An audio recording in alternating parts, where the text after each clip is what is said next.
శంకర్ మంచోడు అధ్యక్ష, నాకు తెలుసు పర్సనల్గా. కానీ ఆయనను కూడా ఖరాబ్ చేసి ఇంత ఇంత ఇంత ముఖ్యమైన ఇంత ఇంపార్టెంట్ మనం చర్చ చేస్తుంటే ఈ తప్పుడు నివేదికలు తీసుకొచ్చి ఈ లెక్కలు మాట్లాడుతున్నారు అధ్యక్ష. నేను ఒకటే మాట చెప్పదలుచుకున్నా.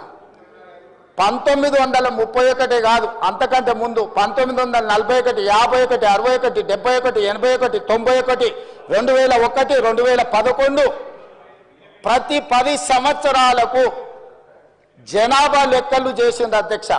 2014లో నరేంద్ర మోడీ గారు ప్రధానమంత్రి అయిన తర్వాత 2021 జనాభాని ఈ రోజు వరకు లెక్కిస్తలేరు అధ్యక్ష.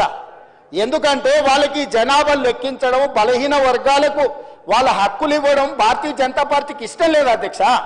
ఎందుకంటే భారతీయ జనతా పార్టీ నిజంగానే ఈ దేశ ప్రధానమంత్రి నరేంద్ర మోడీ గారు బలహీన వర్గాలకు ఏదైనా సాయం చేయాలి అనుకుంటే 2021 జనాభా లెక్కలు ఈ రోజు వరకు 2025 సంవత్సరం జనవరిలో ఉన్నాం అధ్యక్ష. 21లో లెక్కించాల్సిన జనాభా స్వతంత్రం రాకంటే ముందు, స్వతంత్రం వచ్చినాక 70 సంవత్సరాలు కంటిన్యూస్గా జరిగిన జనాభా లెక్కలు నరేంద్ర మోడీ గారు ప్రధానమంత్రి అయిన తర్వాత ఎందుకు జనాభాను లెక్కించలేదు?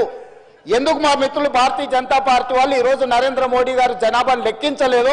దీనికి బాధ్యత ఎవరు? నరేంద్ర మోడీ గారిని జనాభాను లెక్కించమని ఎందుకు అడుగుతలేరు? ఆ జనాభాను లెక్కించమని, లెక్కించే జనాభాలో